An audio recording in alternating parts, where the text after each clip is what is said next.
description. What's going on, everybody? I've been getting a lot of emails and stuff about my custom Tippmann X7 P90 mod. I'm actually selling it on eBay, so this is a quick video so that way you guys can see what the gun is and how the gun operates and all that stuff, just to make sure that it's fully functional.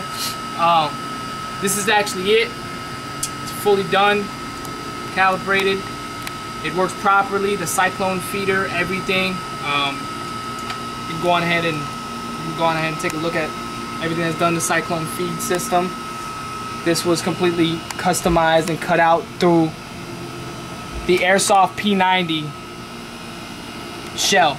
And inside is the Tippmann X7 paintball gun, which also has the flatline barrel inside of it, fully modded. The trigger is capable to work with the with the X7. It's fully functional. It has the safety that operates off of the safety from the P90 Airsoft.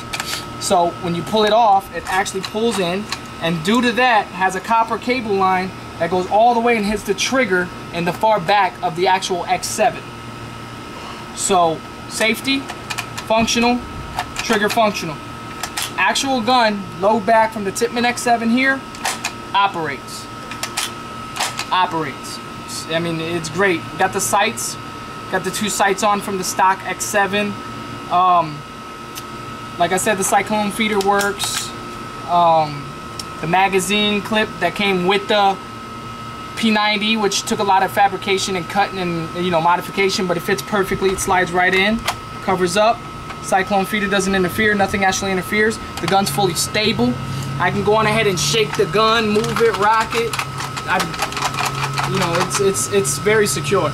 And down here at the bottom, actually, this is the cable line that is actually from the P90. I'm at the X7, excuse me. That connects into the grip.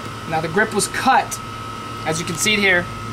The grip was actually cut off to fit the P90, so that way it didn't stick out, but the line actually came down, which that was a stock grip.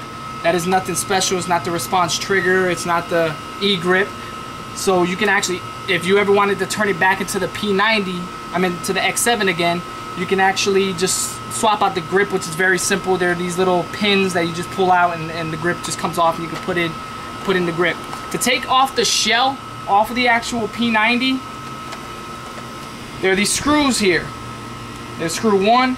All these little screws at the bottom, these screws are not functional. These screws have been cut off.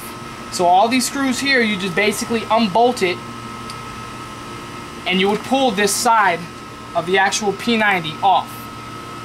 Then there's this other pin that you pull out, and with that pin you pull the cyclone feeder out, and you take off the other end of the shell, and then you just you put it all back together, and you'll have your X7 that's underneath it.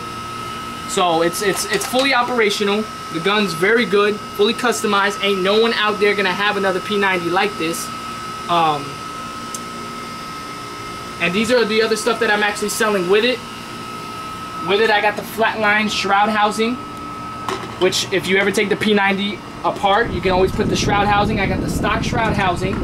I got the tactical cap that goes on top of for the balls and all the ammo. I got the stock cap that came with the X7. I got the stock barrel that came with it, and of course the little housing for the stock barrel, which was needed to be removed for the flatline barrel that's inside of it. I got the magazine that carries your toolkit, which the tools are inside. Magazine with the toolkit. The housing for the magazine to go on ahead, you put that into your Tippmann and it locks in. I also got a tactical flashlight, which you probably can't even really see out here because it's bright. But it mounts anywhere. You can mount it here on the side of the actual X7 or the P90, anywhere on the X7, whatever you wanted to mount it to. I got a barrel plug for when you go into the fields. You can actually, plug the gun, so that way, no ammo flies out. Because to put the barrel bag on it, kind of won't fit. The whole front end. But you also got your Tippmann barrel bag and the instructions, the full manual. So in case you ever have any problems or whatever, it's there. And the remote line also I'm giving with it. This here is a 3000 PSI remote line, which it's a quick release. and here's a low pressure release to release the air, so that way you can quick release quicker. Which the other end of it is actually mounted already on the custom gun. So I'm gonna go on ahead and put it together, and I'm gonna load it up with my air tank, and so that way you guys can see how well it's firing off. All right.